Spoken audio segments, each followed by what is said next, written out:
All right, welcome back in. I want to start out.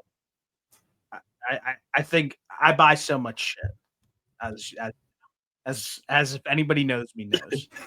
Yes. I want to start if I have pickups. I want to start with some pickups that I got each week.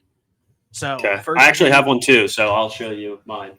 all right, perfect. First things first. Hold on, let me make sure I get the WrestleMania correct in case if somebody sees this and they're like, "You got the WrestleMania wrong, you idiot." You fool. 1 second. So this is a. Can you see this? You know I who can this see is? that. Do you know who this is? It kind of looks like Shawn Michaels, but I don't think that's him. I can't It's really the tell. it's the Rated R Superstar Edge Edge. from Okay. Yeah. from WrestleMania 22, where he put on probably one of the hardest hardcore matches. You should watch that TV that's playing in the background after you're done tonight. You should throw on WrestleMania 22 hardcore match Edge versus Mick Foley, one of my favorite hardcore matches of all time at WrestleMania. It was dope. And this was the fit that he wore during that. So just a pickup of one of my favorite matches. I have the Cactus Jack, the Mick Foley with the red flannel and the barbed wire bat. So to pair this with the WrestleMania 22 Edge was a must. I go to Target today after work, and I don't know that you might know who this is. I You just can't. might know who It's this hard to is. tell. Obviously, I know who Edge is, but I couldn't tell from. Oh, that's your girl. I can't No, do you tell know who. who this is? I don't know the name. No, but isn't that the This girl is that you've been this very is high on recently? no, that's Roxanne Perez. This is Drake's girl.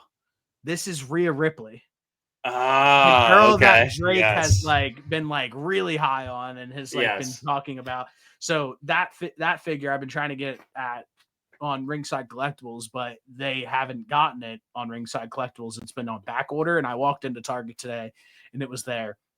And then I have one more, and then I have some stuff that I have on the internet. My next one is from 2006. Okay. I don't know if you know who this is or not. I don't know if you could tell, but I can't tell. this is Sabu, an Okay. ECW great. He is one of the. If you ever watch it, I'll have to send you a Sabu match or something like that. He was one of the most innovative wrestlers of his time. He just passed away, actually. So that's from R.I.P. 2006. Deluxe Aggression, Sabu. He's an absolute animal. And then I have three more things, and then I'll pass it off to you. Yeah, you have to watch a Sabu match. He is one of my favorites. I'm a big ECW guy, so Right. anytime that happens. All right, so oh my bad. Oops. All right, Make can you sure you see keep your this? credit card number off of there. Yeah. And your address is on here. So. All right, well we'll cut that. So so the first thing I got is this Dominic Yep. WWE Mysterio. Mysterio. I Yeah. don't know if you know Dominic Mysterio or not, I'm but familiar. super hard figure, obviously, here with some dope little designs, the boots, like the vest that it comes with, just a dope figure in general. And then I got the Liv Morgan as well that goes along with this said figure. If you can see here, it has like the Dirty Yep. Dom t-shirt. And then the last thing on the list, I'm gonna search it so Address doesn't my show up. and this is if you don't know this guy, I mean, you need to do a history lesson. This is Philly Zone. This is a guy who won't answer the phone unless if it's a 215 number, and that is Sandman. Sandman. He's the I guy have that seen this guy. would bash the beer can on his forehead back in the day. Yeah. Wrapped in barbed wire with the ECW shirt, super That's hard, so with a tough. stick and some beer cans. I mean, $13. I mean, you really can't beat that. So those are No. some pickups that I got this week. Obviously, I will have more in forever, but those are some collectible updates on my end. So my collection, the things that I like to collect more so come in the form of clothing. I so I was following the tracking for this shirt, and it was delivered this afternoon at 4. And the way that my address works is like it's really weird because I'm on the corner and it's considered 831, but the apartment building that's like or like the house-ish type thing that's right next to me is also considered 831 on the same street. And so I checked the tracking, saw it got delivered. I get home from work. I look in the mailboxes, nothing's there. Nothing's on the steps outside my building. And I'm like, fuck, somebody stole this. So I'm like wandering around, looking around, and I'm like, you know what? My roommate was like, yeah, just check the person next to us, their mailbox, and just see like if they put it in there. And I'm like, dude, I'm nervous. I don't want to make it seem like I'm stealing these people's mail. So I'm standing there. I knocked on the door first. Nobody answered. Rang the Ring doorbell. Nobody answered. I don't even know if the Ring doorbell was working. There was no like light on or anything. So it could have very well just not been working. But I'm standing there. I'm like waiting. And I'm like, fuck it. I'm just going to look in the mailbox. Open the mailbox. I see my packages in there. And I'm like, all right, perfect. Walk away, go back up to my apartment. Everything's good. If for some reason the Ring mailbox thing works and she sees that I was there, I'm going to keep the bag just for the sake of like, you're going to jail. I wasn't stealing your mail. I was getting my shirt. No, you're going to jail for sure. So with Penn State playing this weekend in the whiteout, I understand it is whiteout. Obviously, the thing is to wear white, yada, yada, yada. Doesn't matter because I won't be there. But I was on eBay and I was just looking for like a vintage Penn State shirt to add. I've never seen anything like this before in my entire life. But oh, that's dope. Hey, as for if anybody doesn't know, me and Noah love. Well, I don't want to speak for Noah. I love a nice graphic tee, nice throwback graphic tee. That is sweet, by the way. Never seen anything like it. Yeah, I know. Lion riding a Harley. It fits though. Isn't there a Harley dealership like when you're driving up? Well, on the way in, you pass a Harley like factory type thing almost. Like a museum. It looks like a museum or something like that. Is that it? Is that what it's from? It's not. It's not even anything Harley. It's just a sick ass Penn State graphic. Hey, great pickup. But yeah, I'm hyped to wear this weekend. Add it to the collection. I have a pretty good, like, vintage graphic T-shirt collection. It does get expensive at times, but it's not like I'm buying one every. It's not like I'm buying one every week. But yeah, me either. Yeah, I'm hyped to have this. I was so salty when I couldn't find it at first because this is genuinely like this might have been up there. This might be up there with like one of my favorites now. How much did you spend on it? I spent grand total like $150. What'd you spend?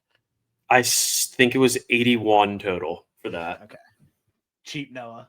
Noah's cheap. That's more than I even wanted to spend. But no, right. I'm hype about it. It's gonna be sick. Whiteout game, even though it's not a white T-shirt. I'm sorry. I'm sorry that you have to go through that this weekend. Let's get it. We'll talk about that, I think, a little bit at the end.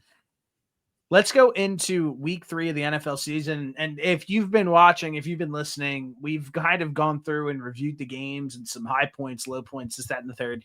This week of the NFL just really goes to show you that it is such an absolute wild card on what could happen on a week-to-week basis. And as of right now, it really doesn't, you might disagree with this, it doesn't feel like there's a definitive best team in the NFL currently. What I think we do have a little bit of an idea of is there are some definitive worst teams in the NFL. So, one, do you agree with my statement that right now we couldn't really, could you feel comfortable picking a Super Bowl versus Super Bowl winner right now? Because I feel like it's wide open. Yeah, I feel like there is like a group of probably 5 or 6 teams that you would choose from, but I don't feel confident in making any 100% certain matchup as No. of right now. But that's a cop out because that's kind of how it feels like when you go into a season anyways, is like there's normally a handful of teams that you're like, okay, I could see this team playing in the Super Bowl. Sometimes people like open that up to a lot more options, but I feel like we do a pretty good job of like being realistic about the teams that could win a Super Bowl coming into every season. Well, I say that because last season, me and you hit a point where we would record each week and it would be like, there's nothing to talk about because the Because same all the same thing teams were happens winning. every single week. It's boring. And Yeah. it feels like hopefully it can keep up the entire length of the season, but it feels like there's a lot of parity early. And although there's like from from the bottom of the bottom, and I want to go over our cross off teams here in a minute. So just to Yeah. give you an idea, I have a list. I want you to say yes or no on them, and then we can figure it out from there. But at the top, I mean, like obviously the Bills, like obviously the Eagles, but at the same time, like the Bills, although the score looks good, like 31-21 at the end of the day, the Bills got taken to the wire with the Dolphins last Thursday night, and the Dolphins, in my opinion, have been looking awful all season. Their offense looked different against a very bad Dolphins defense, and then on the flip side of things as well, it's like the Packers, who have been the best team in the NFL for the first few weeks of the season, go and lose to the Browns 13-10. So it's like it's interesting that like there are teams that are going out and squeaking out wins, but after 3 weeks into the season, it does feel a little more discourse around every single team in the NFL, other than the bottom that I have written down here. Yeah, the bottom is pretty solidified, I would say, throughout these first 3 weeks. But the thing is remember at the beginning of last year where we talked about the Ravens a lot. They were a team that lost early at the beginning of the year, and the Bengals had some weird bad losses at the beginning of the year, etc. That's kind of what we saw with the Packers Browns game. Like the Packers are, I'm not really worried about the Packers. I still think they're No. a solid football team, and I think they'll be one of the best teams throughout the rest of the year. But that was the Packers Browns was this year's Ravens Raiders. Yeah, it was So like classic 1 o'clock in the afternoon at yeah, Cleveland, classic overlook. yeah. Look the team spot, they go and lose. I have a list of 1, 2, 3, 4, 5. I have 6 teams that I want to present them to you and see if you can stamp it and check off on the fact that these are some cross off teams for the rest of the season. Are you ready? Cross off as in they're not making the playoffs. They're done. They're not making the playoffs. They're not even, we're not worried about them at all. Okay, they're creating their mock drafts already. They're creating their mock drafts. Are you ready? Yep. The first team on my list, I have the Cincinnati Bengals. They are sitting at 2-1. They go out this week and lose 48-10. Isaiah Rodgers, UMass legend, has like a legacy game on the defensive side of the football. One of the best individual performances from a defensive player of all time. And I feel like people kind of like overlooked his performance a little bit, but I've seen enough from the Bengals. Without Joe Burrow, this team doesn't scare me in any way, shape, or form. This defense is really bad. This defense went up against Carson Wentz, and it just obviously they gave up a ton of points from the defense. But to go up against Carson Wentz and not be able to keep this game close told me everything that I need to know about the Bengals for the remainder of the season. Yeah, I believe according to PFF that Isaiah Rodgers had the first ever perfect PFF score in a football game. Two touchdowns is crazy from the same guy, especially on defense. But on the offensive side of the ball, Carson Wentz had 2 touchdowns. Jordan Mason had 2 touchdowns. Like the Bengals just can't move the football, and I have no issue with writing them off. I mean, I didn't have this team as a playoff team to begin with, but Yeah. we could have probably written them off the second that Joe Burrow got got I injured. do think that the offense will look a little better. Like I think that they'll be able to move the football, obviously, but from like a week to week like basis, I'm not like, okay, this is a really safe floor for the offense. It's going to be able to go and get them. Like I think like Jamar Chase and T Higgins might eat on a week to week basis, but that doesn't mean that I think that they'll win. Within the game plan of like a standard game, yes, I think that they will be better than what we saw on Sunday. Um, but when you give up two like defensive touchdowns, then it's the game plan kind of goes out the window, because this was a game where I'm looking at it and I'm like, okay, like maybe the Bengals can kind of hang around. I like the Brian Flores defense. I think that'll give the Bengals some trouble. And I think the Vikings defense will give the Bengals some trouble, like likewise. But I thought the Bengals might be able to hang around just because we didn't really know what we were going to get from Carson Wentz. But when you give up two defensive touchdowns, you're digging yourself into a pretty deep hole that Jake Browning and the Bengals just really can't get out of, especially when you can't run the football or get a stop defensively. Yeah, I'm so happy you said that. I never want to hear about. I didn't take Chase Brown in any of my fantasy leagues when everybody was really high on him going into the season. I just quite couldn't get there. I didn't really understand it at all. So I I stayed away from him in every league, but when a small fifth round NFL running back and people are trying to sell me it, I think I'm out. Through 3 games, he's got 47 carries for 93 yards. He's averaging 2 yards a tote. I mean, he's bad. I mean, he's just flat bad. So he's not helping this Bengals team in any way, shape, or form either. And obviously, we talk about it a ton that running the football is probably one of the most important things that you could probably do in the NFL. I had Chase Brown. I drafted him late last year. He was a guy that I was seeing good things from out of camp, and he ended up taking over the starting job the back half of the season and had a great second half of the year and was a pivotal point of my fantasy run last year. With that being said, I feel like I got the Chase Brown magic, and it's like it's probably gone. He hasn't Yeah. looked good this year. I'm happy that I was there for his Jeremy Lin run for last season, but I also stayed away from him this year. I just don't. With the amount of success that the Bengals offense had last year, it was a red flag that everything was going to go just as well again this year. And a lot of people in the media just don't, it feels like they don't ever really take that into consideration, that teams aren't going to do the same exact thing or better the following year.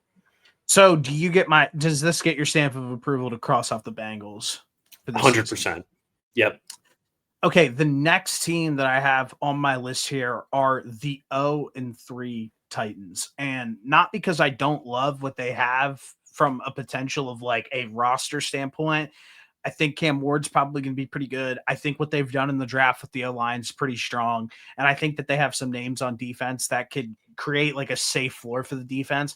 But we had some questions about Brian Callahan coming into this season and if he was a good coach or not. And the fans hate him. They're booing him at the games. And then this week he gives up offensive play calling to the quarterback coach, Bo Hardigree. That's like last ditch effort. You're on the hot seat. Like you're about to get fired. And it really goes just to show you like that Mike Vrabel firing was still one of the most questionable firings of all time when the Titans did that. And they bring in Brian Callahan and he's been absolutely awful. So just from a coaching standpoint, I hate where the Titans are at. And then whoever they bring in as their interim head coach, it's going to be hard to look at whoever they bring in as the interim and be like, all right, right ship for us this season on this 0-3 start. And we look like with a rookie quarterback. With a rookie quarterback. So I'm like a cross off for the Titans this year, just from like a organizational perspective. Like I don't love where they're at with their coaching staff at all. Yeah, I completely agree. I think him giving up the offensive play calling is the last ditch effort. If you're a front office member of the Tennessee Titans, you have to look at the way these first 3 games have panned out, and you've seen some flashes from this team. But the coaching staff is where the majority of the flaws lie, I think, with the Tennessee Titans. And you have to look at it and say, is this the guy that we want to coach this team moving forward? We just spent our first round pick on a quarterback. Like, we want to make sure that he gets developed properly. Is the next step to get rid of Callahan. And I feel like all signs are pointing to yes. I think if you're a Titans fan in this scenario, they also want this guy out of here, which that seems evident by the boos and whatnot. But I think on top of that, you want to almost see kind of like a fresh start, because you've seen some flashes from Cam Ward, and there could be something really special in there, but it doesn't seem like Brian Callahan's going to be the guy to pull it out of him. So get him out of there as soon as you can, limit the damage that you've done up to this point, and almost look at it as like, all right, we're going to just try to keep building for next year. We'll probably end up having another pretty solid draft pick. Let's just make sure that we keep Cam Ward healthy for this season. And if he can show us some additional flashes along the way, we'll take that. But I'm right with you. It's a pretty much clean house. Of approval? Yeah, they're done. Right. They're done too. I think Cam Ward's going to be good, but I don't think he's going to be good under the current regime. The next team that I have on my list here are the 0-3 Houston Texans. We went into the season being extremely concerned about the run game, extremely concerned about the O-line. And as of through 3 games, CJ Stroud has been sacked 8 times already, and he looks completely broken as a player. And I think a lot of that kind of derives from the fact that he has zero trust in the fact that he can drop back in the pocket, and or step up into the pocket and allow himself to make good, decisive throws and decisions. And I hope that it doesn't break him like long term, obviously, but Nick Caserio deserves a massive amount of blame for the vision that he had for this roster, where they played above expectation year 1 with CJ Stroud, then brought in a bunch of veterans, a bunch of, let's get Danielle Hunter, let's get Stephon Diggs, let's get this, that, and the third. But now it's like the tuxedos seem a little bit fucked up. Like, you got to get that guy out of the building, because you have Joe Mixon and Nick Chubb in your backfield. Joe Mixon will never play football again. Nick Chubb's washed. The offensive line absolutely stinks. The wide receiving core stinks because you only have Nico Collins, and the 2 guys that you took in the draft are duds as of right now. None of them have stepped up.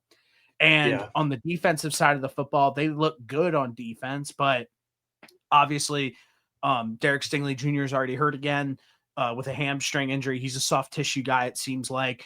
And you can't ask your defense to just carry you through these games. So I like D'Amico Ryans. I like the defense that was created in his image, but the lack of attention to detail on the offensive side of the football, with the starting just flat with the offensive line, has been absolute malpractice, because it looks like CJ Stroud is like legitimately broken.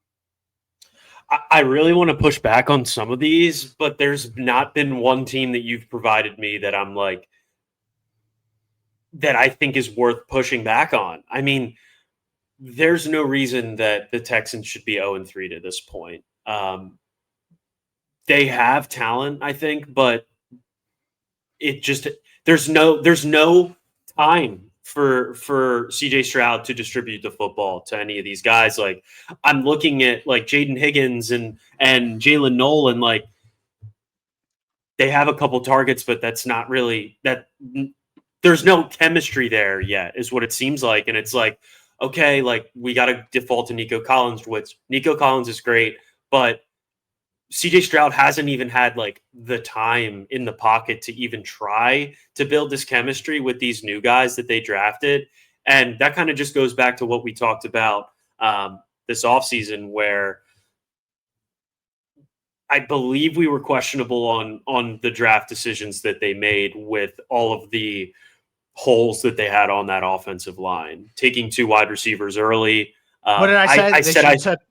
I said they should have took 9 straight offensive linemen. Yeah. I said that I'm not mad at them taking one guy, but I do think that they needed to address the offensive line. You had your elite comment of nine straight offensive linemen, which I bet they're probably looking back on that kicking themselves, because they might have just ruined their franchise quarterback moving forward, because it doesn't seem like this is the same CJ Stroud that we've seen the past his rookie year and even a little bit last year. It's just been bad. It's just been bad from a roster building standpoint, again, where they think they're ahead of the curve, and they go out there, sign all these veterans, like you said, and it just comes back to bite them in the ass, where they didn't even address the most important part of their team and their offensive line, and it's clearly showing. I think, and I said this last week, I think their defense is good. I think their defense will be able to carry them to a game, like through a game here and there, but to ask them to do that for the entirety of the season is an unrealistic request. You have to be able to move the football offensively. You have to be able to protect for your franchise quarterback, and currently they can do neither. And I don't know what the solution is, because you're not going to go out there and find 3 to 4 formidable offensive linemen to come in there and revamp this current O-line. That doesn't happen in the NFL. No. So it sounds like you agree with me on that one as well. I do. The next team on my list here, I have the 0-3 New York Jets, where it felt like going into the season, they obviously get a new identity, bringing in Aaron Glenn into the building, but we're 3 games into the season already. Justin Fields is hurt. Justin Fields hasn't looked good. The offense looks bad again. There's already rumors that Breece Hall is probably going to be dealt at the trade deadline. Just a lot of, although this team could easily be 3-0 with how these games have gone for them, but ultimately 2-1 probably. They weren't going to win that game against Buffalo. Yes, correct. Excuse me. 2-1. But ultimately, at the end of the day, like this is like this is like this same Jets team that we see year in and year out, where they shoot themselves in the foot, they can't get anything right, and the offense still looks really, really bad. So I'm just out on the Jets personally. Their defense just isn't good enough. That is like one thing where like you could hang your hat. Jets fans like, oh, like this defense might be elite. It's not elite. The offense stinks again. So I just think this is one of the most bottom barrel teams in the NFL. Yeah, it's unfortunate, because I think Aaron Glenn could potentially be a good coach. They just can't get it right. Their defense is what should be a strong suit for this team, and they can't cover anybody, and they give up 30 plus points a game. And that's just not a recipe to winning football games in the NFL.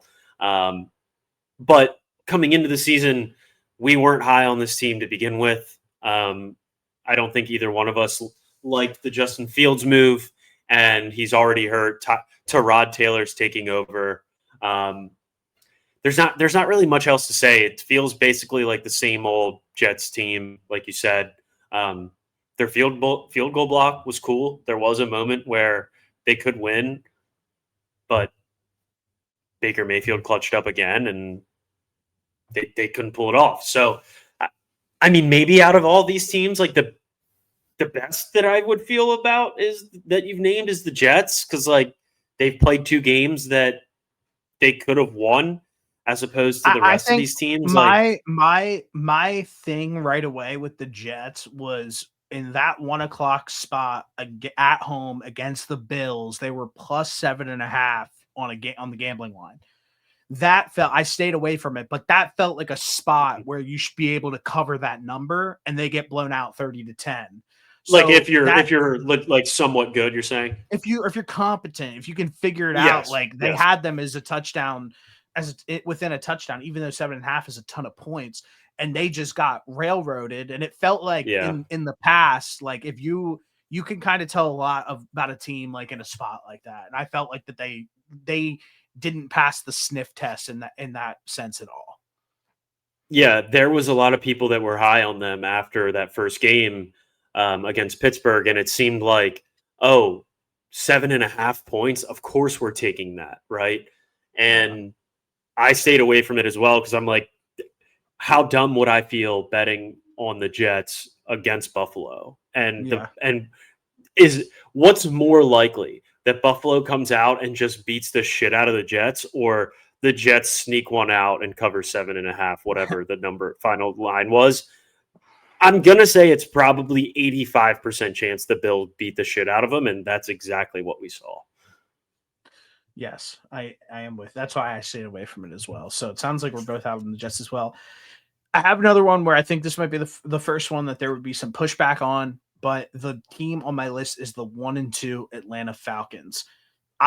We talked about this 2 years ago when Raheem Morris got hired as the head coach for the Atlanta Falcons. During his tenure with the Bucks, he was 17-31. He was abysmal, didn't sniff the playoffs, and was a bad head coach. Now we are back with him being a head coach with the Atlanta Falcons from the interim and from 2024 to present, and he's 13-17 as a head coach for the Atlanta Falcons. This every single season we felt really good about them when they beat the Minnesota Vikings last week. It was like, okay, it finally clicked. But then to go out and lose 30-0 to the Carolina Panthers, which have not looked great in the first 2 weeks of the season, and then come out and a defense who gave up the most points ever in NFL history on defense last season, to shut out a team with as much offensive talent as the Atlanta Falcons is just red flag. I'm out. I'm done. I didn't like Raheem Morris 2 years ago. I didn't like the Falcons going into the season when we did the preview to begin with. And now we're watching it play out again with probably one of the worst losses of the entire season to the Carolina Panthers, 30-0. Do you have any pushback on that? Because I think I said in the preview that I wouldn't be shocked if Kirk Cousins was the starting quarterback for the Atlanta Falcons going into the season. And I gave you that based off of the last 3 games of the season last year that the Atlanta Falcons played where Michael Penix played the last 3 games of the season and I want to go over it again one more time, because this was when they were in a prime position to make the playoffs. Kirk Cousins was their quarterback going in. They go to New York. They beat the Vegas Raiders with Kirk Cousins as their quarterback. Then they make a switch week 16, 17, and 18. They play against the New York Giants and they win 34-7. The New York Giants were one of the worst football teams in the league last year. Then we go to the Washington Commanders. They lose 30-24 in OT. The Washington Commanders had one of the worst passing defenses in the entire league last year. Then in week 18, he plays the Carolina Panthers and they lose 44-38 in overtime. And like I just said, the Panthers last season gave the most points ever in NFL history up as defense. And I looked at those 3 games and I said, I'm at pause on Michael Penix. Because why should we trust him going into the season when he had layup games for the last 3 games of the season, and they were in a prime position to make the playoffs, and they went 1-2 and slipped out of the playoffs instead of keeping Kirk Cousins in. And now looking back on it, it feels like that may have not been the right choice. So I am out on the Falcons because I have big question marks about their coaching staff. We all have big question marks about Terry Fontenot, the GM, where we have crushed him over the last few seasons. And then we have questions now officially about the quarterback. And I think that that's fair to say based on the performances that he's given out so far in his early career. Another one where I wish I had more pushback. I was higher than you on the Falcons. Ultimately, didn't think they were going to win that division either way. I think the Bucs were and are the best team in that division, but this was like an inexcusable loss for the Atlanta Falcons. At least keep it close. The Panthers had some injuries on the offensive line, I believe, they sent too. Two guys to the IR that week. They missed two guys. They had two guys on the IR from their starting offensive line. Falcons were coming off of a solid win where their defense played pretty well. They had a handful of sacks. People were like, "Oh, this is like what we could potentially see from the Falcons moving forward. Like they might be alive in this division to give the Bucs a run for their money." All that goes out the window when you get your doors blown off by the Carolina Panthers. I understand it's a road game, but that doesn't matter at all. There's no excuse for you to go out there and play. That's a 32-minute flight. Exactly. There's no reason that the Carolina Panthers shut you out and beat you by 30 points. Michael Penix looked horrible. They're fucked at the quarterback position because I truly don't think Kirk Cousins is the answer either. I could see them going back to him after this type of performance, but how cowardly does that look after you benched him at the end of last season, brought in a rookie quarterback, played him, benched him after 6 games? It actually is starting to look like similarly the Panthers situation at quarterback where they took Bryce Young, started him, benched him, went to a veteran, came back. But I don't know. I just don't know. Their quarterback position is in the gutter, and Kirk Cousins isn't going to save this team. I mean, they have to do some serious reflection, and the schedule doesn't get easier. They got to go to. They play the Commanders, they play the Bills, they play the Niners. Their next 3, they could very well be sitting there at 1-5 after 3 weeks. I think they're pretty cooked, and it's not like they're going to win the division anyways, but they're just done. I'm with you. I want to push back on one of these, but watching this game and watching Penix play, he looked horrible. I have one more that we could just do quick, and then I have the last one where I think you probably might push back a little bit.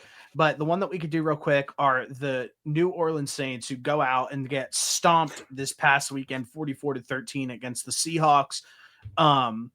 Although they're offensively creative, with Kellen Moore at the helm, I think that a lot of people are, including myself, I've said it a few times, shocked with the performances that we're getting from Spencer Rattler. The fact that if you watched him year 1 and how bad he was, where he couldn't even process an NFL offense, their philosophy has completely changed, where it's he's going back and he's making quick, decisive decisions and getting the ball to his playmakers and trying to let them do their thing. The other side of it is they're not talented at all at any position on the field. They're washed at running back. Their wide receivers are average. Their tight ends are average. Their defense is below average. So that's the disconnect with this team, where it's just they might be okay. You know what I mean?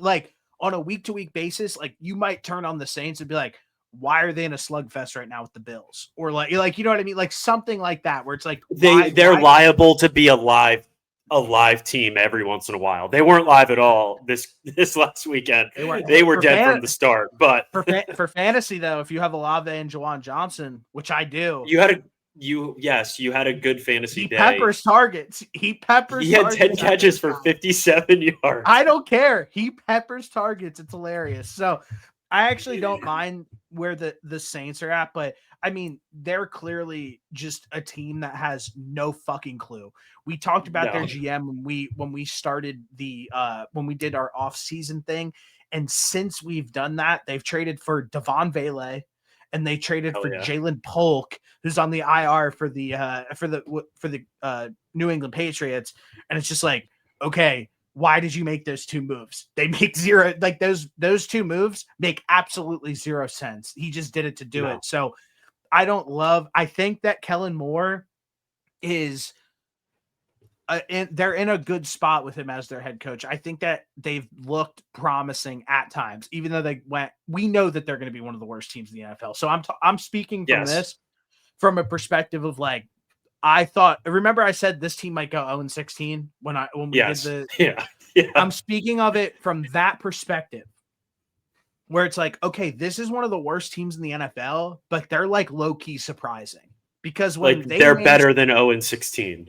yes, Yeah. when Spencer Rattler came out week 1 and like actually looked like he had a clue, I was like, is Kellen Moore a wizard? Like, what is going on right now? Because The answer to that that was, question though is yes, he is. yeah, he might be. So, but I, I like, I kind of like where they're at, but they're still the worst team in the NFL. So that's why Yeah. I just gassed them up, but they are a complete Yeah. cross up to me. They are not going to make Yeah. the playoffs. They won't even No. sniff the playoffs. They won't sniff winning the division. So, although I do like this team more than others for very biased reasons, because I'm a Spencer Rattler guy, but I like where they're at. I like where they're at, but they're one of the worst teams in the NFL. So they're a So cross off for me. so bias aside, Spencer Rattler's not the quarterback of the New Orleans Saints next year, correct? We agree on that? 100%.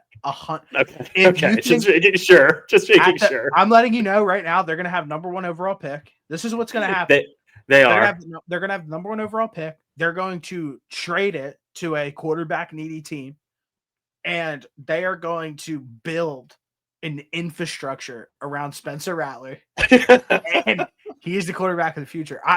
I'm not trolling. I'm really not trolling at all. He looks, if you haven't watched Rattler this season, and I send throws from time to time to you, He looks a little Mahomesy.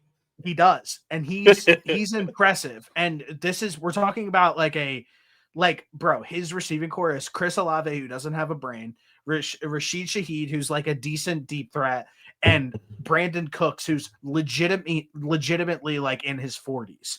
So Mhm. and Alvin Kamara is his running back he's in his 40s, a below average offensive line, and I feel like he doesn't look terrible.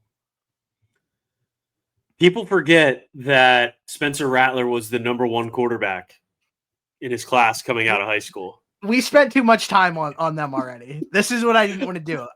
I knew you were going to do this to me. I will say this on the flip side. I think the Seahawks deserve a little bit of credit because they have been playing well these first few weeks. I don't have anything to say about that at this time. To Okay. move on though, the last team where I think that you could potentially have some pushback on are the 0-3 Giants, but where I said this in the offseason and I stand true by it. Brian Daboll sucks as a head coach. It is the fact that something as little, this is a little detail that drives me crazy. The fact that it has been back-to-back seasons where Graham Gano could injure himself during pregame and you not have a backup kicker to kick field goals for you is inexcusable from a head coach. In my opinion, It's from a so head coaching crazy. perspective, if that ever happened, like if that happened on any other team in the NFL to any other head coach, imagine if that happened to Sirianni. People might stone Sirianni in front of Oh the art yeah. museum in Philly. So Yeah. that's where I'm just like, I think that like some of the decisions that he makes are so inexcusable and so boneheaded. The quarterbacks have looked terrible. Russ has looked terrible. Daniel Jones looked terrible. Daniel Jones then goes to the Colts and has been balling out for the first 3 weeks of the season. Yeah. There's something to be said about Daboll as a head coach. So I know that they just gave the nod to Jackson Dart. but I am very worried about who Dayball is as a head coach, because I just don't think he's a guy who can develop a quarterback the way he was advertised to develop a quarterback when he got the Giants job 3 years ago. Because all we heard about was how he changed Josh Allen. Well, hey, newsflash, everybody. Josh Allen's had 4 different coordinators, and he's been pretty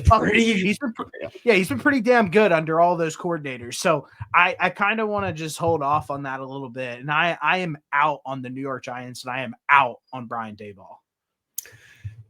Yeah, the kicker thing is really confusing to me, because a team like the New York Giants, where the little things are going to matter a lot more in these games when you're a bad football team, and you can't pass up the opportunity to go out there and get 3 points here, to make sure that you're making your extra points after you score a touchdown. Like, those are the little things that are going to like turn a Giants from, say, a 7-8 win team to like a 4-5 win team, because they don't have the little things like making sure you have a guy that can kick the football healthy on game day, right? Like, that's inexcusable. And for it to happen in pregame in back-to-back years is just crazy.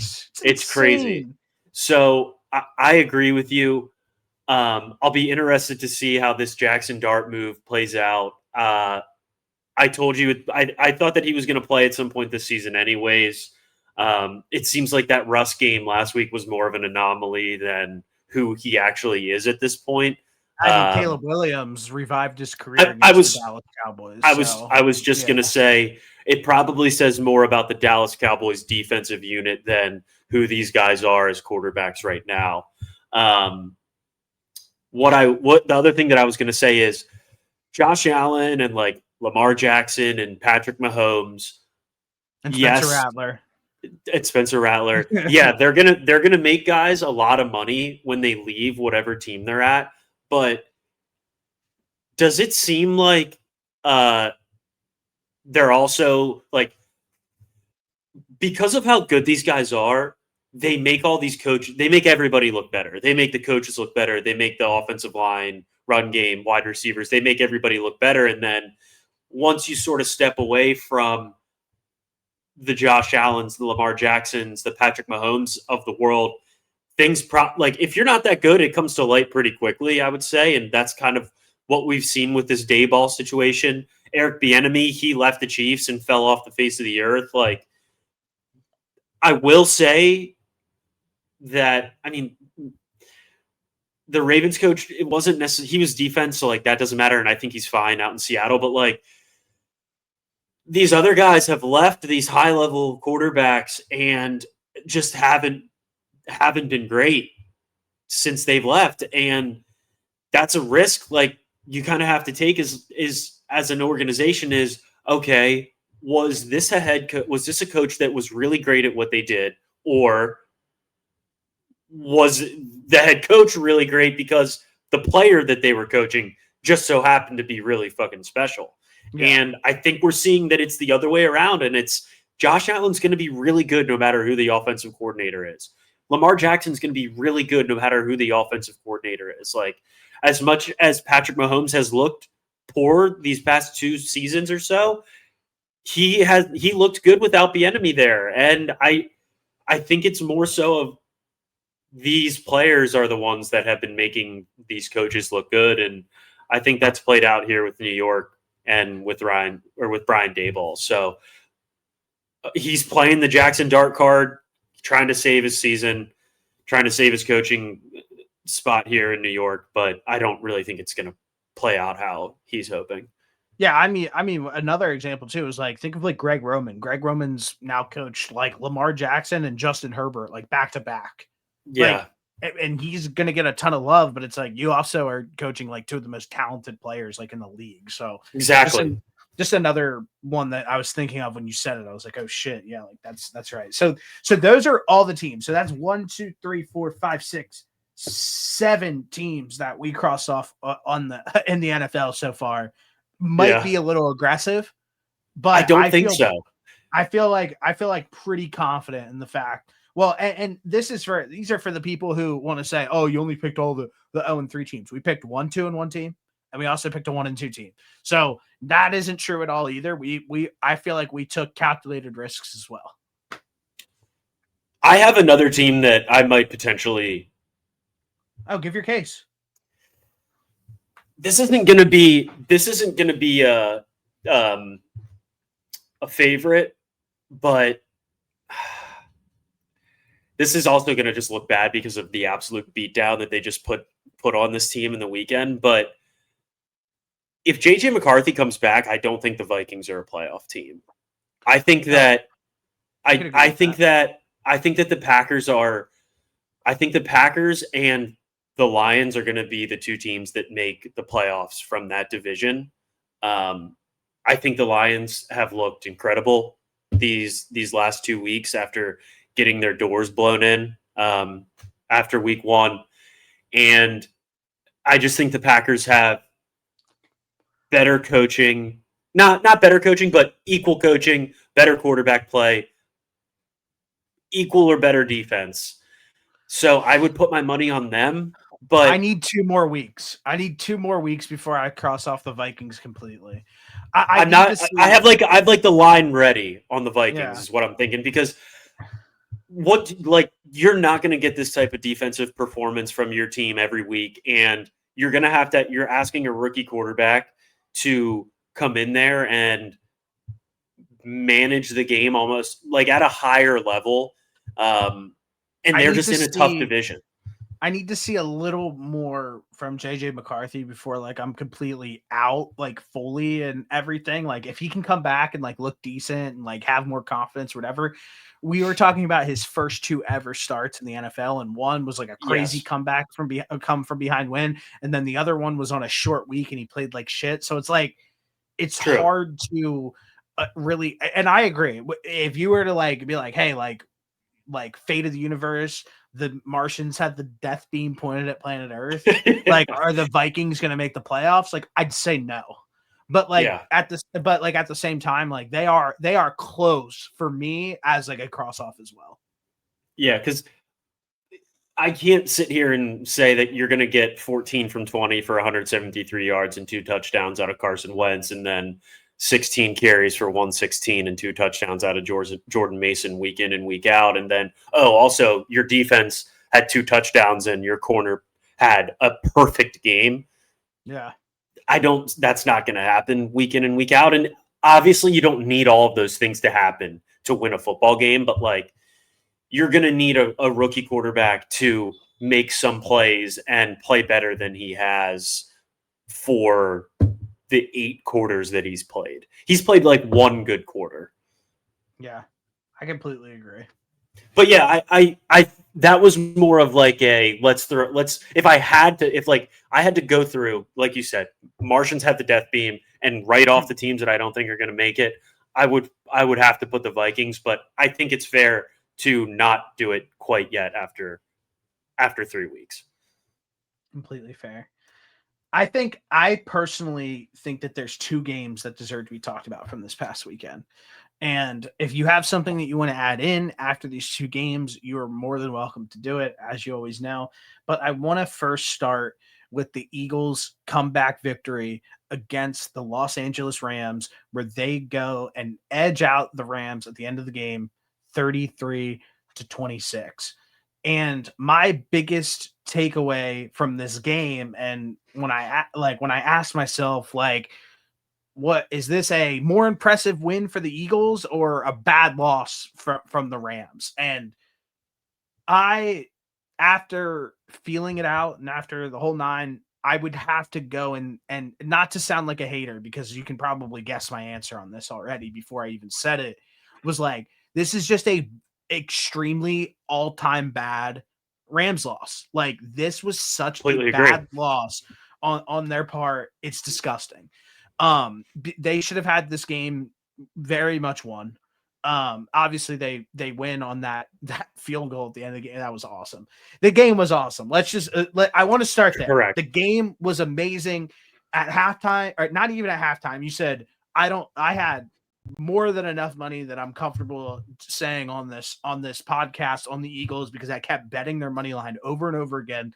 And even at one point while they were lining up to take the final field goal, I had a live 50% boost, and I live boosted the Eagles money line to plus 450. Don't know why I did it, but I still did it anyway. Intuition. And made a bunch of money on it just felt like destiny.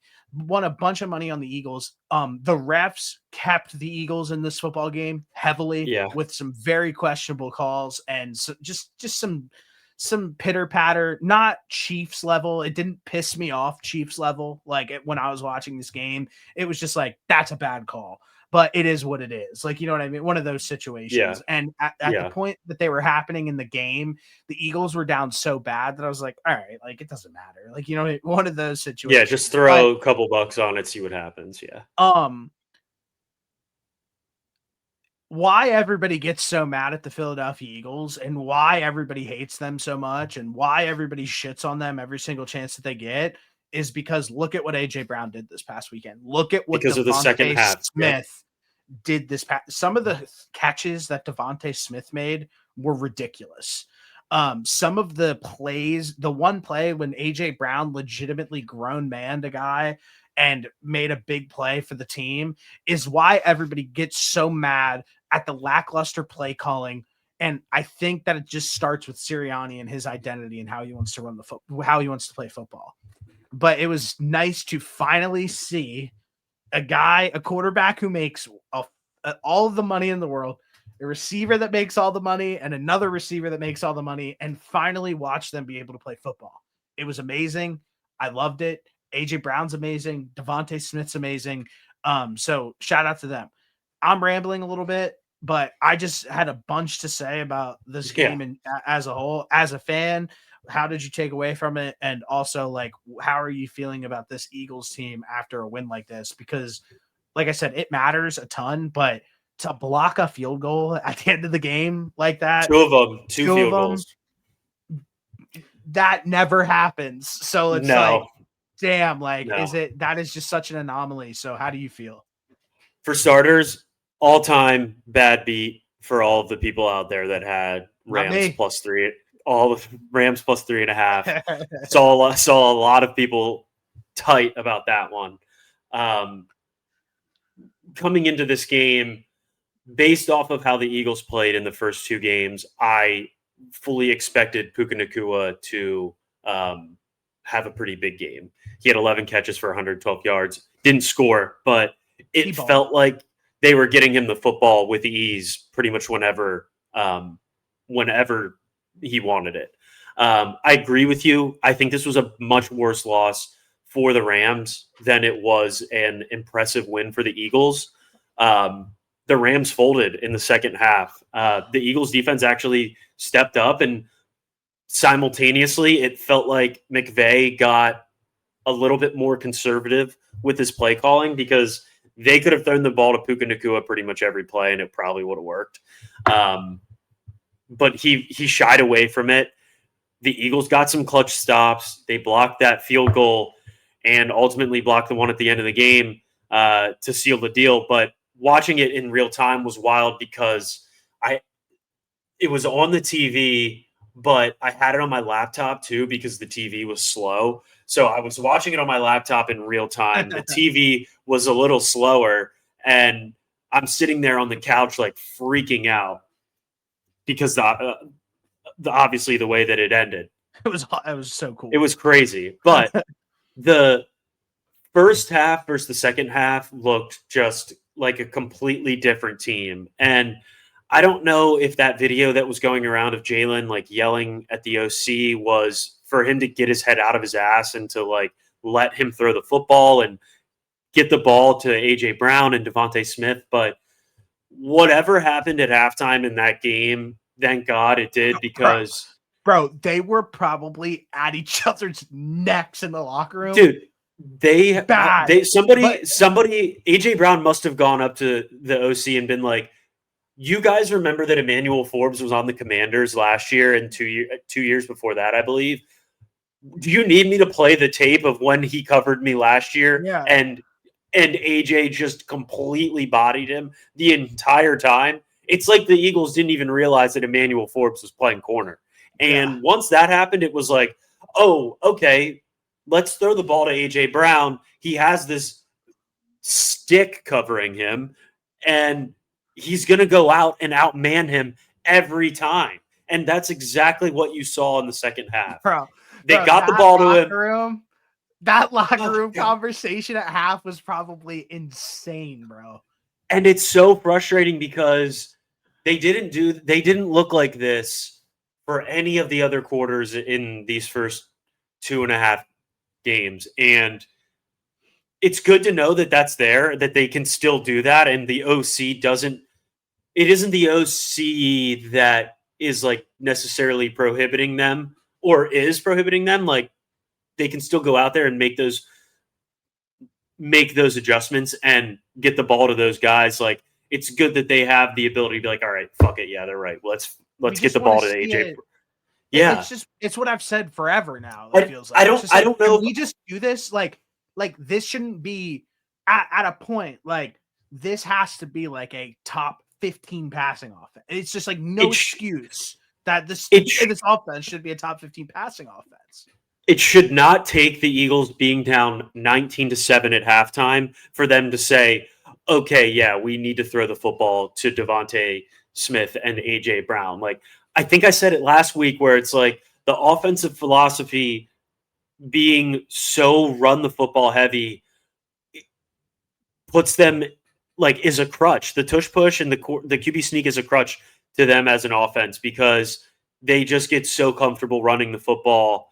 And they almost forget that, like, when Jalen can go do that and can go make those plays, and that they have AJ Brown out there and that they have Devontae Smith out there. Like, bro, it doesn't even need to be that pass heavy every game. Like, just balance it out a little bit more for fuck's sake. Like, they can do this. Bro, that one catch that Devontae Smith made, like, well above his head, where he, like, fully extended his arms and made the catch, like, across the middle, I was like, he is so locked in right now, it's scary. Yeah. Yeah, like, and they don't need to do that every single game where they're throwing the ball as heavy as they did in the second half, but at least keep the defense honest for, like, it's insane. That was such an incredible second half passing the football that eventually it'll open up the run game, which looked bad. Admittedly, it looked really bad. I was just about to say this to you. Oh, what? The run game looked bad. I think this offensive line is banged up. That's what I was just about to ask you. Where are we at right now with the offensive line is banged up, / has clearly taken a step back because it's not the same offensive line. Not. Obviously you lose Lane Johnson, but even before that happens, like the offensive line still doesn't look that good.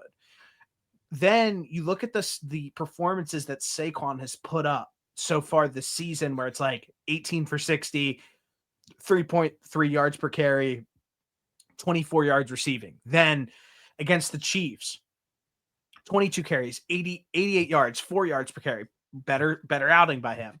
2 receptions for 6 yards. Then this past week against the Rams, 18 carries, 46 yards, 2.6 yards per carry, and then 5 targets at 4 receptions for 9 yards. And he dropped a bad target where that I like freaked out because I had a bunch of money on the Eagles money line. Like, I was freaking out, and he dropped a bad game.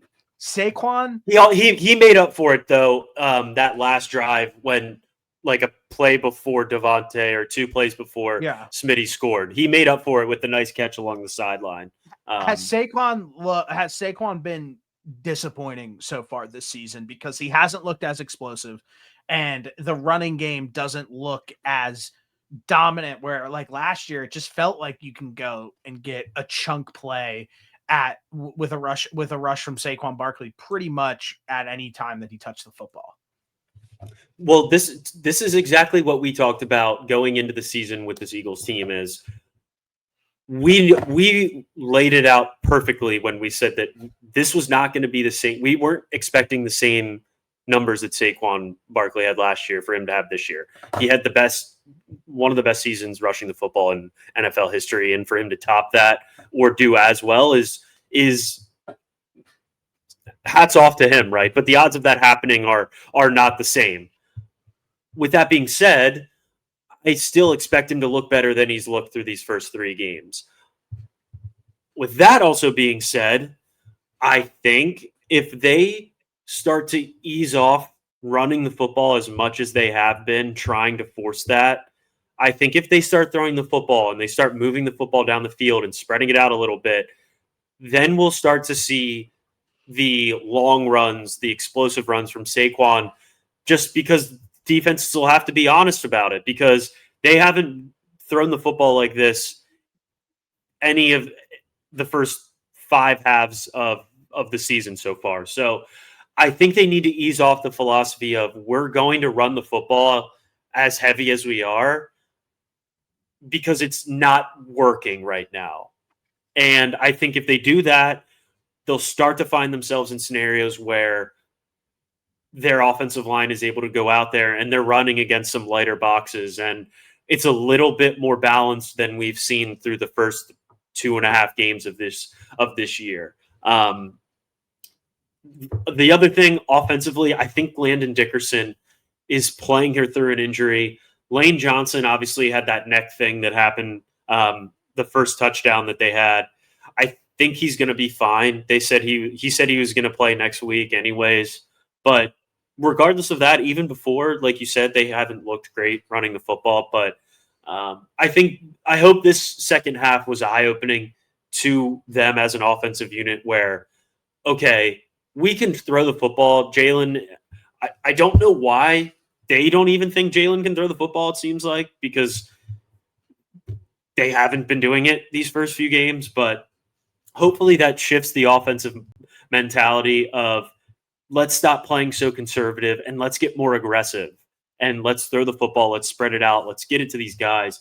It's only going to benefit everybody else offensively. Yeah, I completely agree. And then from the Rams perspective as well, just real quick, and then we can move on.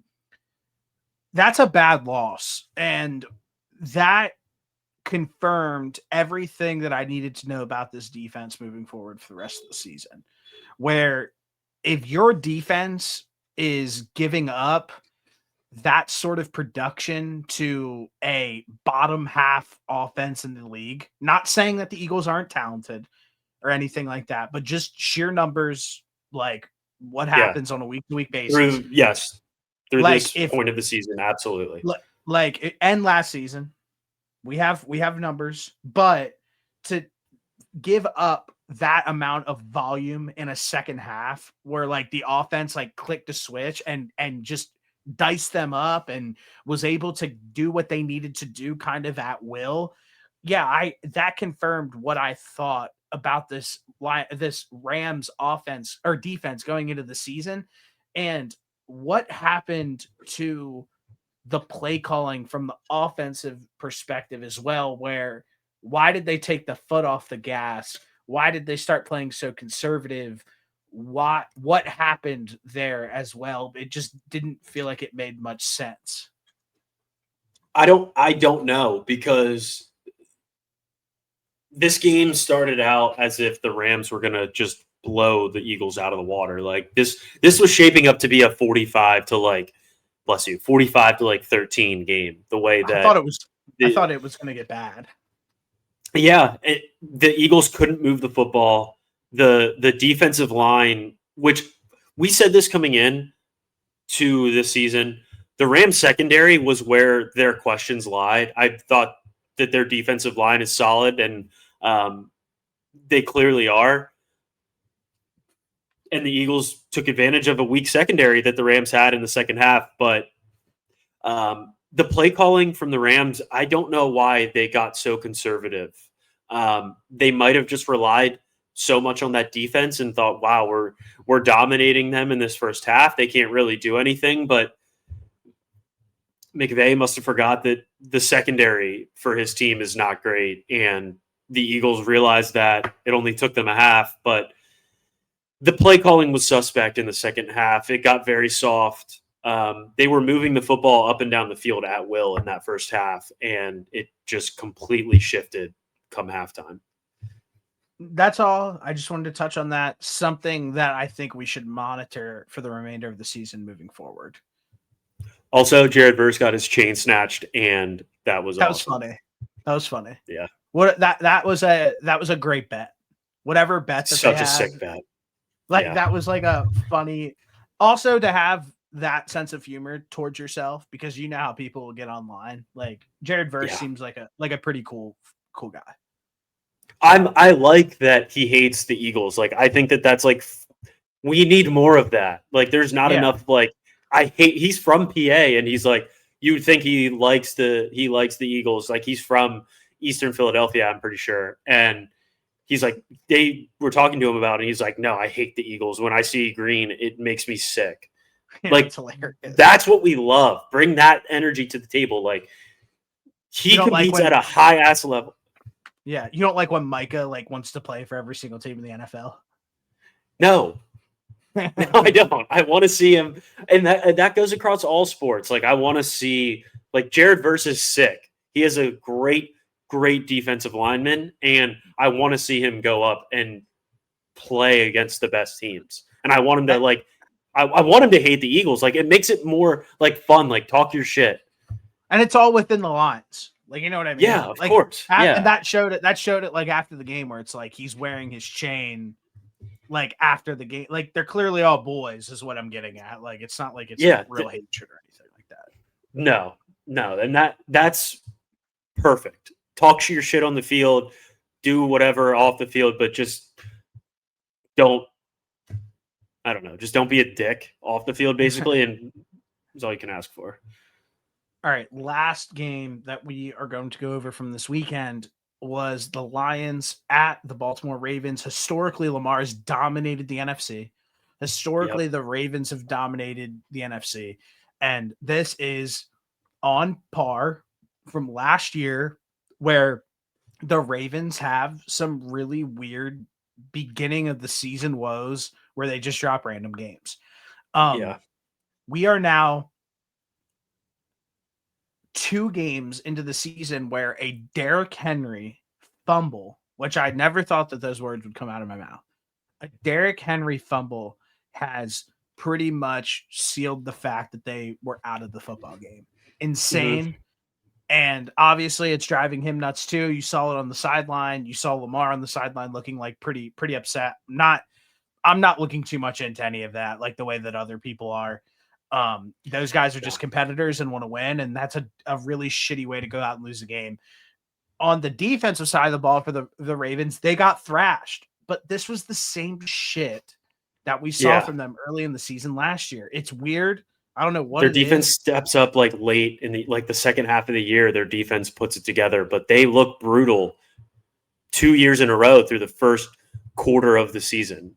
Yeah, it's definitely interesting. I don't have much takeaways from the Baltimore Ravens side of the ball, because it felt like we're sitting here. Obviously, they got to Lamar a ton. They obviously sacked him a ton, but we're also sitting here talking about how bad everybody's sitting here on the weekend after the game, like, oh, the Ravens defense stinks. The Ravens defense stink.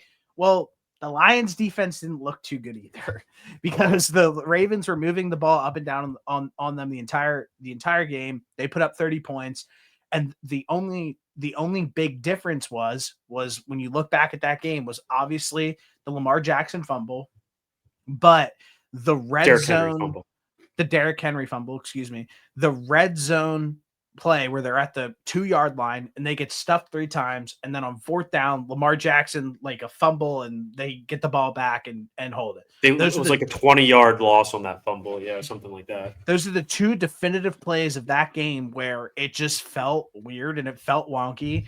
You need to have something you either need to make sure Derrick Henry gets into the end zone if you're on the 2-yard line every single time, or you need to figure out ways to get into the end zone when you're on the 2-yard line. This team is way too talented to allow something like that to happen. And I doubt that the fumbles continue to happen for Derrick Henry. And I doubt that the red zone deficiencies continue to happen for the Ravens for the remainder of the season. Yeah, I mean, two of the best runners probably in the NFL, and you can't punch it in from 2 yards out. Um, doesn't really like make too much sense to me. I think they might have to just start getting a little bit more creative running the football in the red zone, because there's no reason they shouldn't be able to score with those two guys from 2 yards out. Um, the one thing that I will say is I think that I'll say this first: the Lions did an incredible job tackling Lamar from from what I remember. Like there was a bunch of plays where Lamar's scrambling around the pocket and he like just barely gets tripped up like a handful of times, Oh, so close. and it's like, oh my gosh, like those are plays where Lamar gets out of that and he rips off like a 30-yard run. And next thing you know, like the Ravens go from being on their own 40 to being like on the Lions 25-yard line. And the Lions limited that. I think they did a obviously I still think Lamar's gonna he's too good of an athlete, he's too good of a quarterback to completely bottle him up like that. But for the most part, I think they did a really solid job tackling and limiting him once he started scrambling around. Because there was, like I said, there was a lot of plays where he just barely got tripped up. Where in prior games he's breaking out of those and he's making you pay defensively. So shout out to the Lions; they did a great job from that perspective. One thing that I would like to see sometimes, like Lamar, like never throws the football away, and maybe I'm wrong for this opinion, but there's times where it might not hurt for him to throw the football away rather than take a sack because you live to see another down. 2nd and 10 isn't as bad as 2nd and 15. But the flip side of that is like you have the Yeah. one of the most dynamic players in NFL Yeah, you history can't. playing quarterback. It's like, are you sure you want to do that? I would disagree Obviously, with you there personally. Yeah. it looks bad when he's getting sacked and the Lions are making plays like that. Which how often is that happening? I'm just trying to. It's more so I'm thinking out loud about this. Yeah, I think that you can't allow Lamar to like dead plays because how many other times on the other side Yeah, of the scenario where he's been bottled up within a pocket, made somebody miss and ripped off a 20-yard run. Like exactly. I know. probably way more times than he's been sacked 7 times in a football game. And then on the flip side of things, he went 21 for 27, 288 yards and 3 touchdowns, 0 interceptions. So he played at a very high level on Monday night, excuse me. It was just the sacks got to him, and it felt like even no matter what, the defense wasn't going to stop Lamar. The only thing that really flipped the game on its head was the Derrick Henry fumble, which I can't believe that he's fumbled twice in massive spots against the Bills and the Lions, probably the two most important games on the schedule early on in the year. It's wild. I mean, to be fair, if I'm running the rock and Aiden Hutchinson hits the football out of my is making that same play, he's making that play on me 10 out of 10 times. So like, what? Yeah, obviously. You're not Derrick Henry. yeah, he's breaking my ribs with that. I was just floored right there. Well, I would hope so. I would hope. Yeah, I mean, I think looking back on it though, in previous seasons, all jokes aside, is those are the spots that like Lamar usually like makes a boneheaded play. Like where like the game's on the line and like Lamar gets like sack fumbled. And you're like, oh my God, dude, like what are you doing? Or like he's trying to make a play downfield and forces it into double coverage or whatever and makes a bad pick. And it's like, all right, you're trying to be aggressive. You're trying to get the ball downfield. It just didn't work out that time. So, but to have it be like somebody who's like been as reliable as Derrick Henry in the first 3 weeks of the season, to have it happen twice, it's almost like wow, I can't believe that's happening. I mean, get it out of the way now, get it figured out before you get to the stretch of like the back half of your season. I will say, like, didn't they start out 1-2 last year or 2-1 last year, something like that? So like, to people that are worried, go ahead. I'm not even remotely worried about the Baltimore Ravens through 3 games. how can you be with the division that they're in? The Browns Yeah, stink. The the Bengals Bengals are are going to chalked stink, and the already. Steelers stink. I mean, you're going to make the playoffs. I mean, that's really all there is to it. On the flip side of things, I mean, what a statement win for the Lions. Yeah, They got back to their identity of running the football at a very, very high level. And yeah, a lot of takeaways that I heard was like, oh, Jared Goff played amazing, like blah, blah, blah, set in the third. Whatever. He did make the play to Amon-Ra St. Brown on fourth down. Amazing play call, big ball hmm play by Dan Campbell or whoever's calling the plays. Great call. That was the best call of the day. But David Montgomery, I mean, I want to check here. He was getting 12 yards a pop on a carry per He had carry. 12 carries for 151 yards, 2 touchdowns, and then Jahmyr Gibbs had 22 carries for 67. Obviously, not the same efficiency, but 22 carries for 67 yards and 2 touchdowns. Ultimately, the Lions ran for 224 yards. They ran all over the place. Now, that is who the Lions are right there. Is they dominate the run game, and then Jared Goff can kind of pick you apart with the play action and whatnot. So, yeah, did Jared Goff make some solid throws? 100%. But the story of this game was the run game from the Detroit Lions. It was as good Disgusting. as it ever has been. Yeah, absolutely disgusting. And the play call on fourth down to ice the game before Demont went and took off was like, you just said it. Play action. Jared Yep. Goff sat back and made a very hard throw, and Amon-Ra Yep. made a very hard catch. And like Amon-Ra, I've said it multiple times, and we did it when we previewed like the top 10 when I gave my top 10 lists of positional players. Yeah, Amon-Ra's that guy. He is Yeah. quietly a top 3 wide receiver in the NFL. He's super consistent, and he's always making big time plays and big time catches. So I'm not shocked by that by any stretch of the imagination. But from a Lions perspective, where it's like everybody was really questioning what they were going to be going into this season, they go and they start with a loss to the Packers, and it's like, okay, it's happening.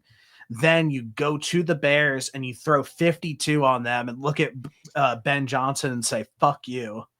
Then you go on the road to Baltimore and beat the Ravens on the road in style, I would say. It's just This was a statement. 38 to 24 win basically. That last touchdown was garbage time, in my opinion.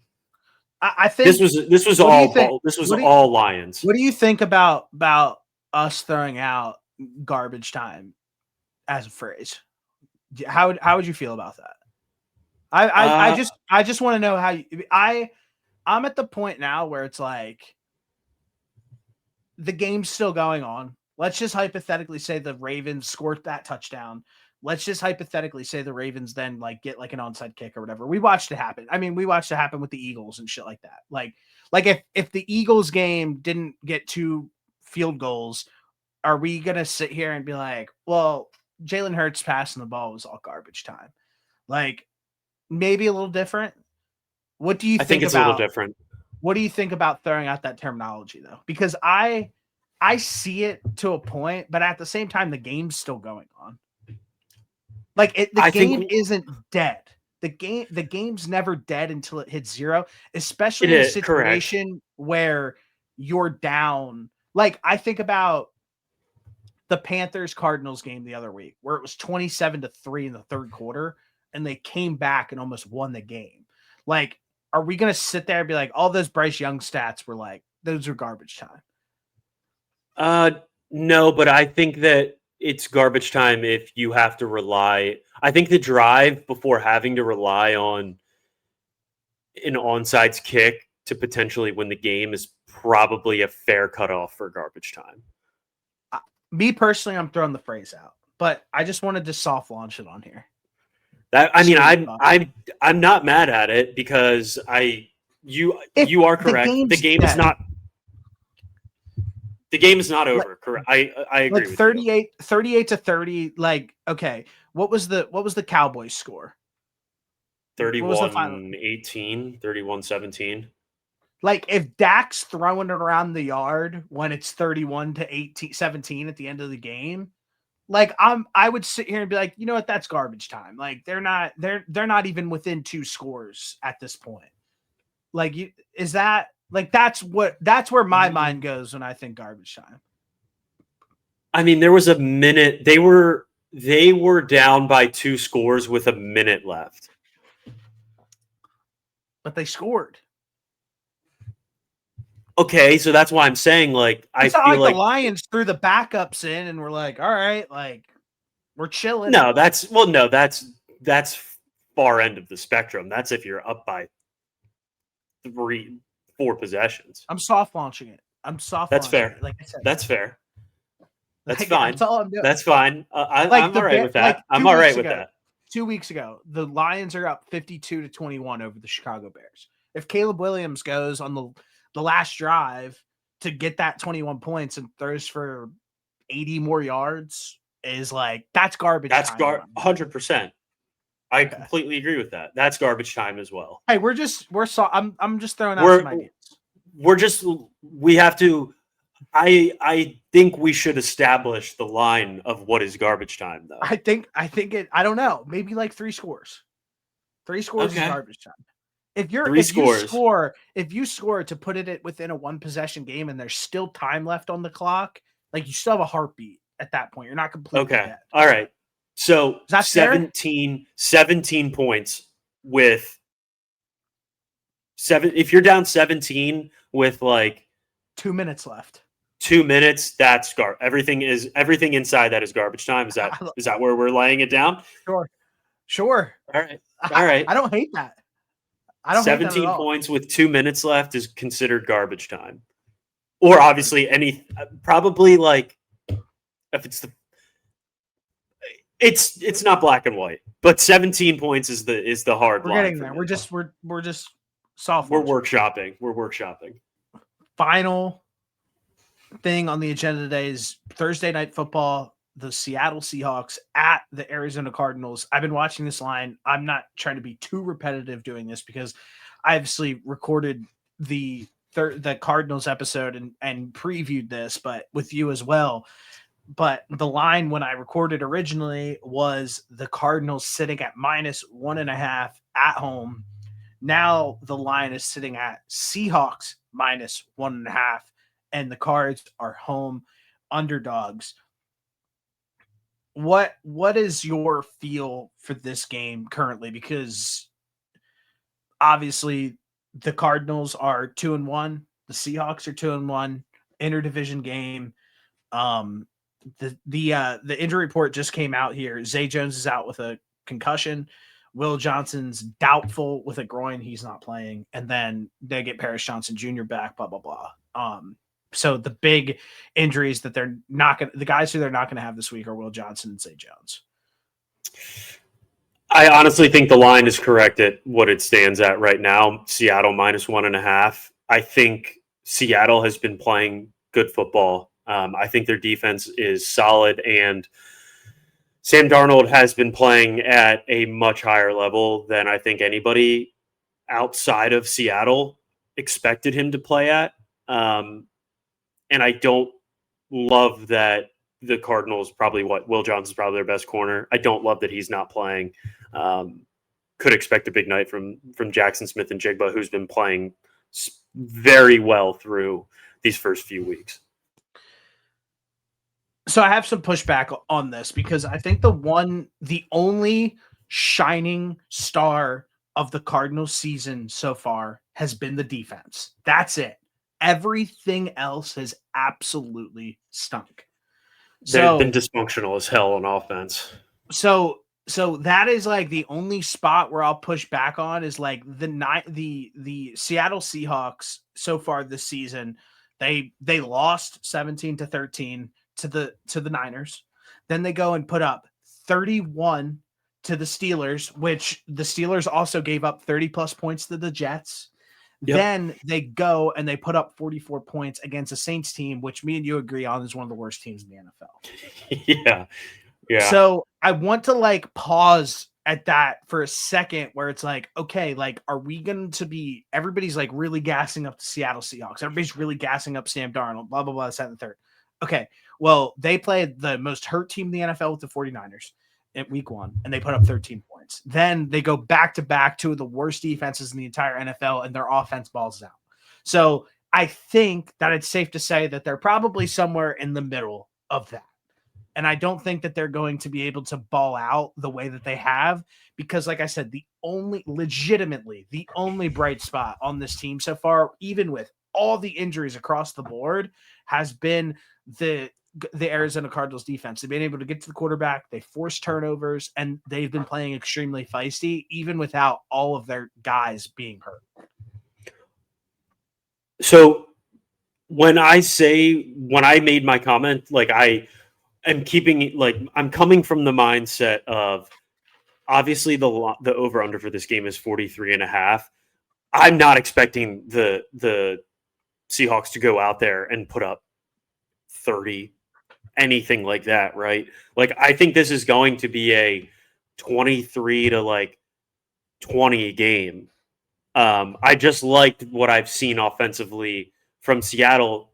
They've been putting up points against bad teams like they should be, is ultimately what I'm taking into account here. And yes, I do think that the Cardinals defensive line has been solid, but the secondary is worrisome with the injuries that they have there. But by no means do I think that Seattle is going to go out there and put up 35 on this Cardinals defense. I think we'll see this game, and I think the over-under at 43 depicts that. I think this game goes under. I think it's going to probably be it could be 21-17. It could be 20-17. I think that's probably what we'll end up seeing. I think it'll be a close one-possession game, and I think the line reflects that as well. I think that because the Cardinals have been so dog shit and people don't watch them, that people, even with all of this turmoil at the cornerback position, that is obviously pretty well documented. They're giving up 17 points a game. They're 8th on third down by efficiency on the NFL. They don't allow, they're 62% on fourth down. They're not giving up a lot of passing yards. They're not giving up a lot of rushing yards.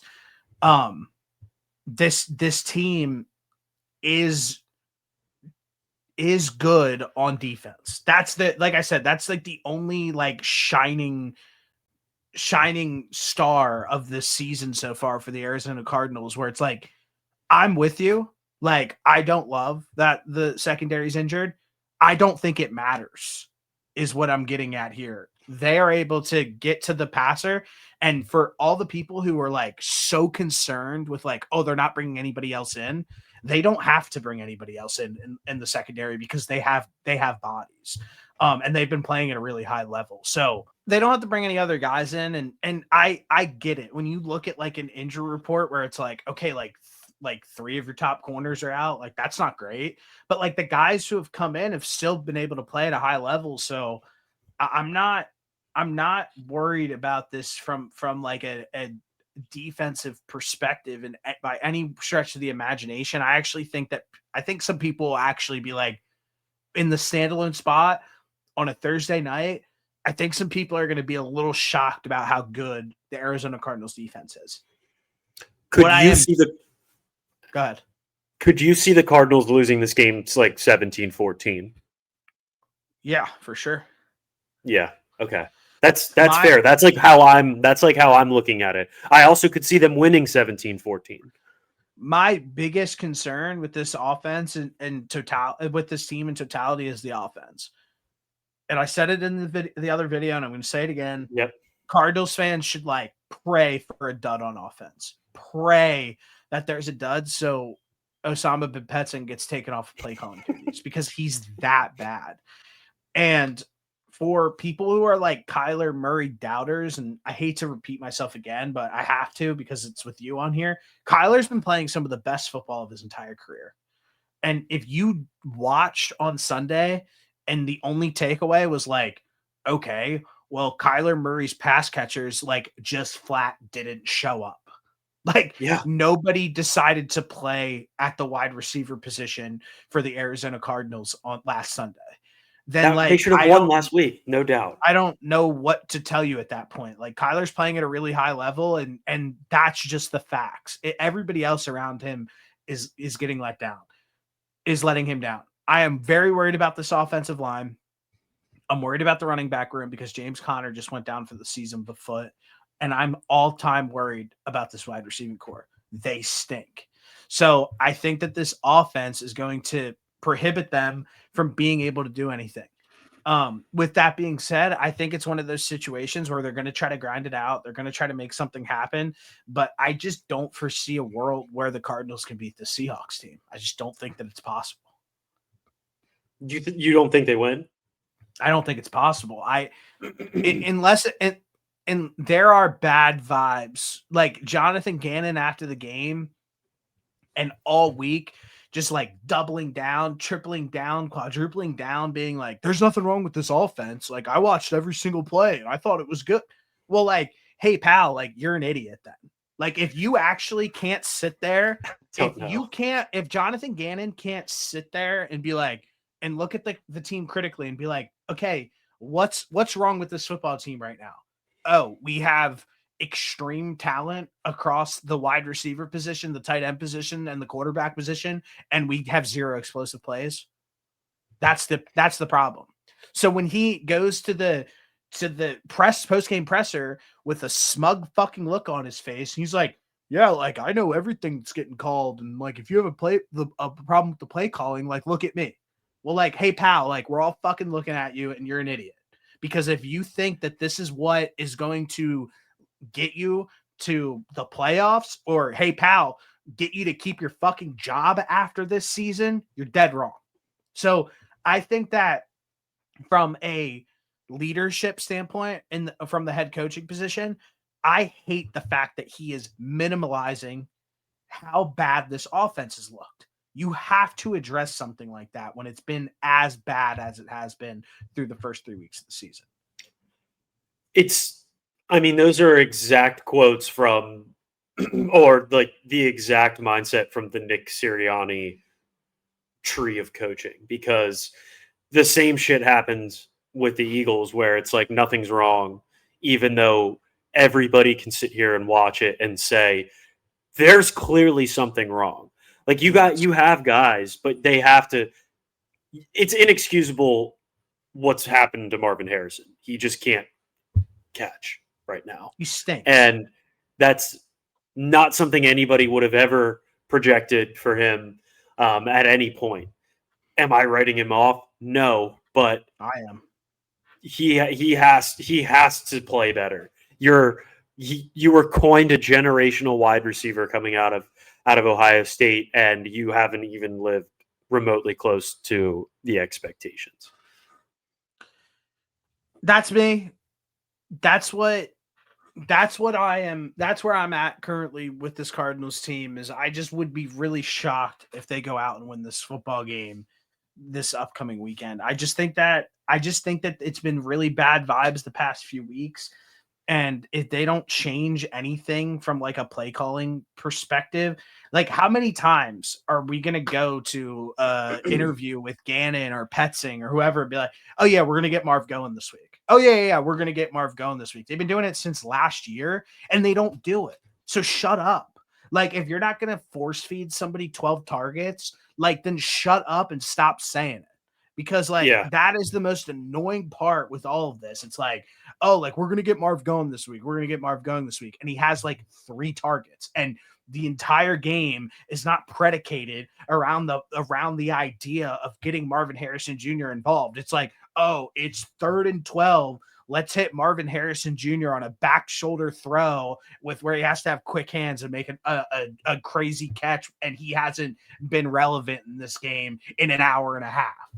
So if you're a fan, if you care, if you do anything, like if you like football, like this Cardinals team, there is zero reason why it shouldn't be fun to watch on offense every single week. Kyler Murray is a dynamic talent. Trey McBride's one of the best tight ends in the entire league. And you have a top 5 potential generational talent at wide receiver. I'm out on him. I said it. I think he's a bust. I think he fucking sucks. He's not a dog, and I hate him.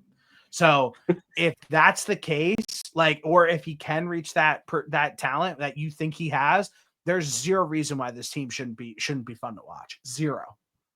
Yeah, I agree. When Kyler's going and he's been playing well, he's electric, right? Like, there's no reason that they should have lost this game against San Francisco last weekend. They should be 3-0. Offensively, they should look better than what they have these first 3 weeks. The force feeding to Marv, I agree. He should get 10 targets a game. Trey McBride should get 10 targets a game, and then that's about it. Just get those two guys the football, and if Marv isn't getting it done, then give Trey McBride 20 targets a game. Who cares? Get him the football. Like, those are your two best players on offense, and especially now more so than ever that James Conner's down. We're going to see what Trey Benson's made of at this point. How are you feeling about that? Yeah, I think they're screwed. Last thing here, too, on Marvin Harrison Jr. Sorry. Today, there's 2 quotes coming out from wide receivers. Nico Collins said, "Shit, I'm a dog. I'm just me. I don't say much. I just play. You can talk all the shit you want. I'm not hearing it. Line that shit up." Then Malik Neighbors on the other side. Malik Neighbors, when asked when he learned about the Giants' quarterback change, they go and find a way to get one the ball. Marvin Harrison Jr. was fucking crying at his locker after the game. Like, you're a fucking pussy, dude. Like, you go and be a dog. Like, he lacks that quality that we see like actual alpha number 1 wide receivers have, where it's just complete delusion and you're a fucking cocksucker. Yeah. And like, if you're going to sit at your fucking locker and feel sorry for yourself after dropping a few balls, dropping a touchdown, dropping another potential touchdown deep across the middle, dropping a game-winning touchdown, like, dude, like, that's nobody but you.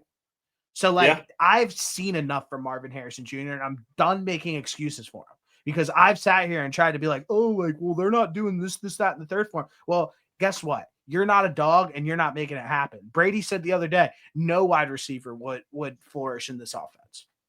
Well, guess what? If Malik Neighbors was on this team, he would stand in front of the fucking media every single week and be like, they need to get me the football. This offense fucking sucks. And that's what Marvin Harrison Jr. should do.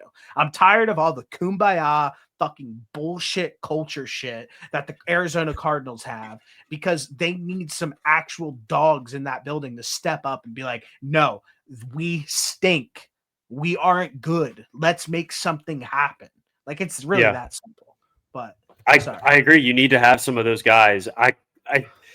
If Malik Neighbors was in this offense, he would be like firing squad to the reporters, being like, yeah, I'm open, get me the football. And you do need to have that delusion as a wide receiver, as a corner, to be like, even if you didn't do anything as a corner, that you see those guys celebrating, balls thrown out of bounds over their head, they get up, do the seatbelt, strap you in, right? Like, that's the shit that corners are doing. You're a wide receiver, you drop the football, fuck it, next play, right? Like, I'm gonna burn you, I'm gonna make this play. Like, you have to have a short memory with those types of things.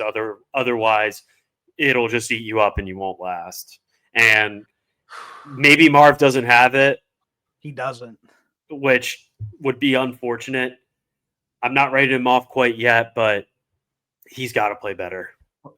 You can't be in your locker. You can't be in your locker crying after that. What if he has like what if he has like 175 and 2 touchdowns on Thursday night in the standalone? Right after I call him out, just like every other wide receiver I've ever called out after a game. And Drake May, after week 1, you said he's not a guy. He went out and and guess what happened? What happened last week? What happened last week? Yeah, exactly. He's Daniel Jones. I told you that. I literally said that right away. I said he is Daniel Jones 2.0. He's good. Like, I'm not saying he's not good, but he isn't like, he's Daniel Jones, bro. He is. That's so funny. Do you have anything else? A roller coaster. Do you have a winner for Thursday night? Do you have anything? I love the under of this game. I said when this started, I think that -1.5 for Seattle is probably the play here. All right, and I'm sticking with it. All right, well, I'm going to post this. I'm going to post some videos up. I hope you have a good night. See you later, brother. Go Birds. Hopefully your Cards can pull it off. No. I just spit it. Good girl, we're getting paper as a